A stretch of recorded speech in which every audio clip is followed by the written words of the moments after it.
There is a saying, let's see how big we can get before we suck.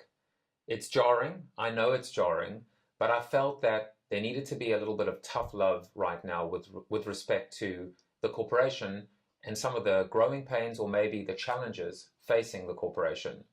So I wrote a book called Built to Suck, based on the fact that right now, my fear, and I think it's a very real fear, is that corporations are failing. They're failing fast.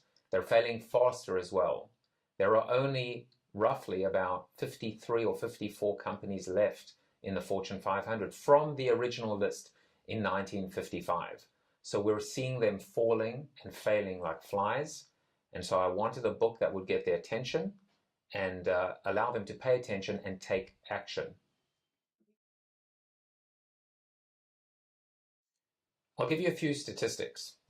50% of Fortune 500 companies from 2000 are gone. 70% of Fortune 500 companies from 1990 are gone. Now, gone means not in the Fortune 500 anymore. Some of them have gone out of business, others have been acquired, others have been dismantled altogether. But think about all that market capitalization that has been wiped off the face of the earth. So do they need to take my advice? Certainly not, but they better start updating their resumes because they're going to need them. The fourth horseman of the corporate apocalypse, or the corporate apocalypse, if you will, could be you. It could literally be you. You're the person who makes the decision. The buck stops with you.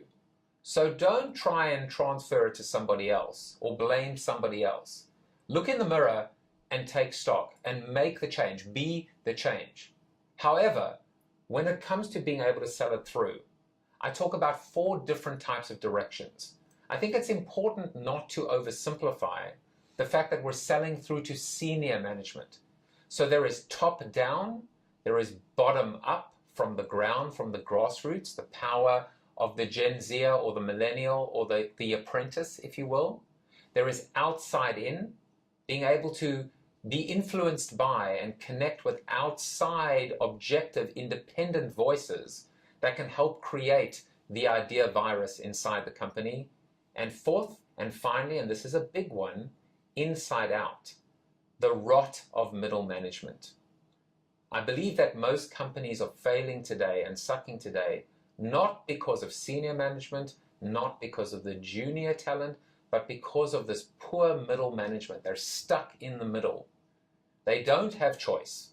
They don't have options. Their resume isn't worth what it used to be worth. And they're nowhere near that retirement package or that golden parachute. For that reason, they're going to resist change. They're not going to spend one more second trying to unlearn their bad habits or learn new habits or new skills.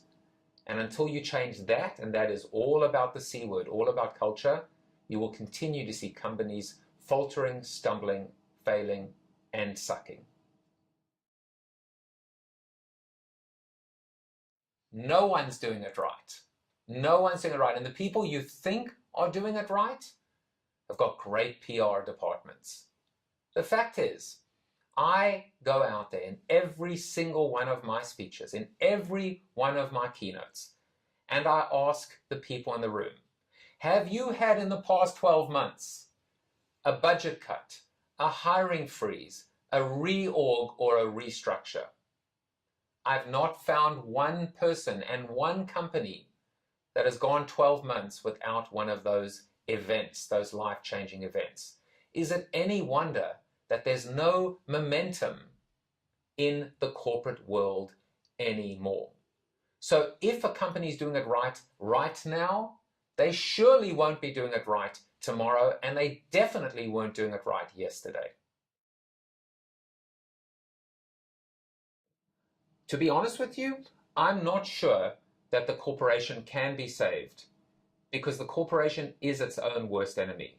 The culture of the company is not built to last, it's built to suck. The key to success is to suck less. That's the tagline for this book, in a sense. It's not really rocket science. In Built to Suck, I talk about 4 pillars that I think can prop up the winners from the losers. And I'm talking about things like digital disruption, customer obsession, talent resurrection, and corporate citizenship. Doing good, being good, treating your employees like gold, because without them, you have no business. In fact, even in the book, I talk about this idea, ban the word employee. It's such a bad word. These are not employees that are subservient. These are partners. These are entrepreneurs in training. How do we harness that entrepreneurial spirit? So in terms of what companies need to be able to do, that incremental sucking less already sets them apart.